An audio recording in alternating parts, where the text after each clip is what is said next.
नमस्ते सम्पूर्णमा म सन्दीप श्रेष्ठ हाल दक्षिण कोरिया। मैले पहिलो भिडियोमा नि भनेको थिएँ म अब जे जस्तो भए पनि जानी नजानी जे जस्तो भए पनि भिडियो चाहिँ निरन्तर बनाउने प्रयास गर्छु भनेको थिएँ। तर थोरै गाह्रो पनि हुँदो रहेछ। अब हामी भर्खर सुरु गर्नेलाई चाहिँ के कन्टेन्ट गर्ने कस्तो गर्ने भन्ने पनि अलिक गाह्रै हुँदो रहेछ। तर यसो विचार लाग्यो कि अब कन्टेन्ट त आफूले जे बोल्यो त्यही कन्टेन्ट हो भन्ने पनि लाग्यो। तर आज म चाहिँ एउटा तपाईँहरूलाई मेरो आफ्नो रोचक कुरा चाहिँ गर्न गइरहेको छु। खास रोचक कुरा भनेको मेरो आफूलाई चाहिँ म आफैलाई चाहिँ रोचक कुरा हो, साथीहरूलाई चाहिँ नलाग्न पनि सक्छ। साथीहरू त त्यसमा धेरै पोख्त पनि हुन सक्नुहुन्छ। खासमा कुरो खासै ठुलो कुरा त होइन। मेरो के हो भने म नेपालमा रहँदा पनि मैले आफ्नो फेसियल सम्बन्धी चाहिँ खासै केही पनि गरेको थिइनँ।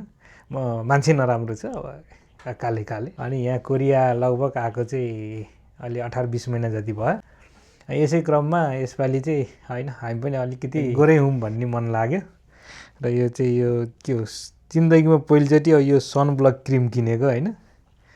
यो सनब्लक क्रिम किन्दाखेरि अब त्यो पैसा देखेर मै आत्तिएँ। नर्मल्ली अब यसैको अब कोरियन वनको हिसाब गर्ने हो भने त नर्मल्ली अब 40,000 पर्दो रहेछ। यहाँ नेपाली हिसाब गऱ्यो भने चाहिँ अब 4,000 पहिलोचोटि किनेर लिएर आएँ। कस्तो हुँदो रहेछ लाउँ भनेर लाउन जान्ने पनि छैन। अब छाला अब यो आफ्नो अनुहार यो छाला लाउने टाइपको पनि छैन। तर पनि अब यो भिडियो सँगसँगै अलिकति थोरै भए पनि अब काली मान्छे गोरा आउँछ कि भनेर यो सनब्लक चाहिँ ल्याएर चाहिँ अब लाउने प्रयास छ अनि भिडियो पनि अब बनाउने प्रयास छ। यसैलाई निरन्तरता दिनु पर्यो भन्ने मात्रै कुरा हो। र मेरो चाहिँ यो एकदम नयाँ अनुभव हुन्छ। सायद तपाईँहरूलाई त यो चाहिँ अब नौलो कुरा नलाग्ला। म आफैलाई चाहिँ नौलो कुरा लाग्छ। कसरी लाउने पनि थाहा छैन, कुन बेला लाउने पनि थाहा छैन। स्याँठ लाएर अब कसरी दल्ने पनि थाहा छैन। अब ठ्याक्क दलिहाल्यो भने मुख धोएको तरिकाले स्वाइँ लाउने होला भन्ने पनि लागिरहेछ। अब जानिएन भने युट्युबमा पनि यसो हेरौँला के कस्तो हुन्छ।